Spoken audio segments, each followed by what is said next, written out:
중국 정부가 얼마 전 세계를 놀라게 하는 깜짝 발표를 했죠. 올해 5% 경제 성장률 목표를 달성하기 위한 대대적인 경기 부양책을 내놓았는데요.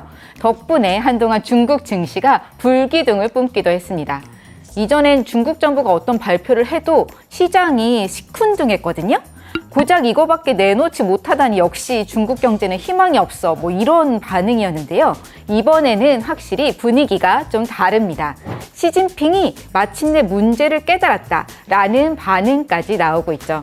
시진핑이 과연 뭘 깨달은 걸까요? 오늘은 중국 경제와 경기 부양책을 딥다이브 해보겠습니다. 중국 경제 참 암울했고 사실 지금도 여전히 심각합니다. 지금 중국 경제 상황을 한번 요약해드리면 일단 부동산 시장 최악이죠. 중국 전체에 6천만 채의 미분양 아파트가 있다고 합니다. 한국 인구수보다 많아요. 당연히 주택가격 뚝뚝 떨어지고 있고요. 두 번째로 고용시장. 중국 정부가 발표한 공식 청년 실업률이 18.8%나 돼요. 올해 들어서 중국 금융회사, 테슬라 같은 외국계 기업, 바이트댄스 같은 IT 기업까지 직원을 엄청나게 해고했거든요. 그런데 이런 와중에 1년에 1,100만 명이 넘는 대졸자가 졸업해서 쏟아져 나오니까 일자리가 없을 수밖에 없죠. 그래서 무슨 일이 벌어지느냐? 물가가 안 오릅니다. 생산자 물가지수가 8월까지 23개월 연속 하락했어요. 그러니까 소비자들이 쓸 돈이 없으니까 지갑을 열지 않고, 그러니까 물가가 계속 떨어지고 있는 거예요. 이게 바로 디플레이션인데요. 디플레이션은 경제의 악순환을 가져오게 되죠. 물가가 하락하면 기업 실적이 쪼그라들고, 그러면 근로자 급여가 깎이고, 그럼 다시 가게가 소비를 더 줄이게 될 테니까요. 그래서 중국 경제 큰일 났다 하고 다들 얘기했는데, 아니나 다를까 2분기 GDP 성장률이 나왔는데요. 4.7%였어요. 원래 올해 5% 경제 성장률이 목표치였는데 이게 물 건너가게 생긴 거죠. 자, 그럼 어떻게 해야 할까요? 답은 사실 뻔하죠. 경제가 디플레이션에 진짜 빠지지 않게 돈을 풀어서라도 경기를 끌어올려야겠죠. 돈을 푸는 건 크게 두 가지입니다. 하나는 통화정책, 그러니까 중앙은행이 금리 내리는 거, 그건 중국도 사실 그동안 계속 해왔어요. 그보다 더 직접적이고 즉각적인 효과를 갖는 게 재정정책이죠. 정부 재정을 풀어서 직접적으로 필요한 곳에 돈을 딱딱 지원해 주는 거예요. 코로나 팬데믹 때 우리나라에서도 재난지원금 사람들한테 나눠줬잖아요. 그런 게 바로 재정정책인데요. 신기하게도 중국은 그동안 그걸 안 했어요. 이에 대한 다양한 해석이 있는데 제가 가장 주목하는 건 시진핑 주석의 복지주의 반대라는 이념입니다. 이 복지주의라고 하면 복지사회? 좋은 거라고 생각하실 수 있는데 이 말이 지금 중국에선 좀 다르게 쓰여요. 2021년에 시진핑 주석이 이런 얘기를 했거든요. 게으른 자를 먹여 살리는 복지주의 함정에 빠져서는 안 된다. 사실 이게 무슨 말인지 처음엔 잘 이해가 안 됐는데요. 이후에 중국의 어용학자들이 이게 어떤 뜻인지 설명한 걸 보니까 좀 알겠더라고요. 포퓰리즘 정책으로 재정이 파탄났던 베네수엘라, 아르헨티나 이런 남미 국가 사례가 있잖아요. 또 1970년대 영국에선 복지병이라고 부르는, 그러니까 근로자들이 일할 의욕을 잃고 무기력해지는 그런 현상이 나타났는데요. 시진핑 주석은 그게 너무 싫은 거죠. 그럼 그렇게 되지 않으려면 어떻게 해야 하나? 처음부터 국민들이 복지라는 걸 기대할 수 없게 싹을 잘라놔야 한다. 그러니까 괜히 경제가 좀 성장했다고 그 수준에 맞춰서 사회보장을 자꾸 늘려주면 안 된다는 거죠. 달리 말하자면 인민들의 정신력이 해이해지는 걸 막기 위해서 일부러 지금처럼 낮은 복지 수준에 계속 머무르겠다. 이런 고집인 건데요.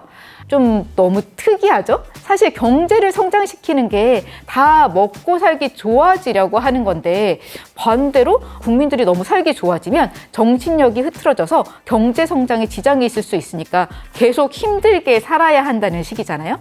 그럼 그는 왜 이런 생각을 하게 됐을까요?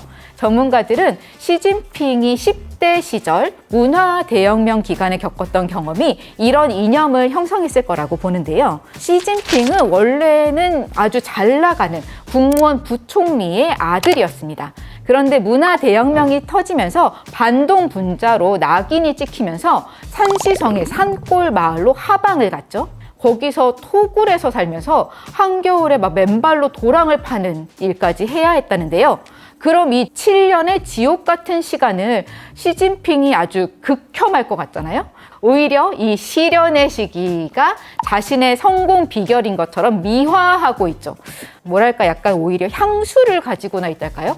심지어 마오쩌둥을 본받을 만한 사람으로 여기고 있어요. 이게 좀 놀랍죠? 이런 정신세계를 알 수 있는 시진핑 주석의 발언이 있는데요. 작년에 중국 청년 실업률이 너무 심각하다고 아주 난리니까 뭐라고 했느냐? 젊은 세대는 고생을 맛보고 괴로움을 참고 견뎌야 한다라고 했어요. 물론 당시 중국 젊은이들은 분노했죠. 그런데 9월 말에 나온 중국 정부 부양책 메시지를 보면 이랬던 시진핑 주석이 좀 달라진 것 같습니다. 중국 공산당이 시 주석 주재로 중앙정치국 회의를 열었는데요. 여기서 올해 5% 성장 목표 달성을 위해 필요한 재정 지출을 하겠다. 부동산 시장이 하락하는 걸 멈추게 하겠다. 아울러서 취약계층에게 현금 지원금 쥐어주고 대졸 실업자들에게 사회보험 혜택 지급하고 소비 활성화를 위한 쿠폰 뿌리고 이런 이전엔 없던 정책이 등장하기 시작했습니다. 코로나 때도 없었던 현금성 지원이 나오기 시작한 거죠. 또 국유기업이 미분양 아파트를 대거 사들일 수 있게 대출을 지원할 거라고도 했어요. 아마도 앞으로 더 큰 게 계속 나오지 않을까 싶은데요. 그럼 이런 부양책이 실제로 효과가 있을까요? 아직은 좀 지켜봐야겠지만 일단 시장에서 시진핑 주석이 문제를 깨달았구나 라는 반응이 나옵니다. 무너진 부동산 시장 그거 금리 살짝 내려준다고 살아나는 거 아니고 대졸 실업자한테 야 너네 일자리 없으면 공장 아니면 농촌 가라 라고 해봤자 분노만 키울 뿐이라는 걸 이제 뒤늦게 알게 된 거죠.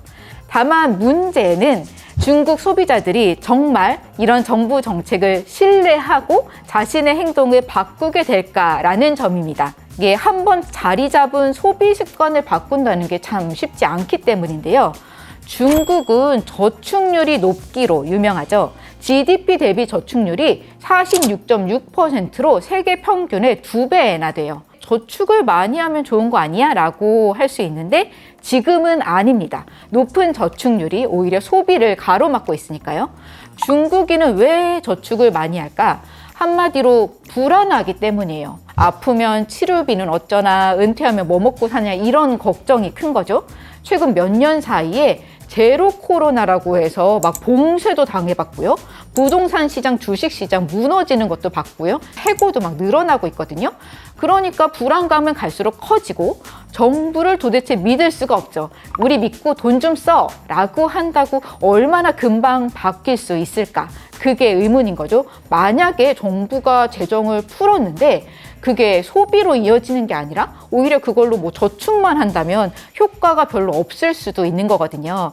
시진핑 주석의 이런 방향 전환에 중국 소비자들도 반응을 보여서 소비가 살아나는 선순환이 시작될까요? 아니면 이미 잃어버린 정부에 대한 신뢰를 되찾기엔 이걸로는 역부족일까요?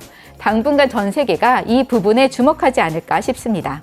여러분 생각은 어떠신가요? 댓글로 의견을 남겨주세요. 오늘 영상 재미있게 보셨다면 구독, 좋아요 부탁드립니다. 지금까지 딥다이브 한혜란이었습니다.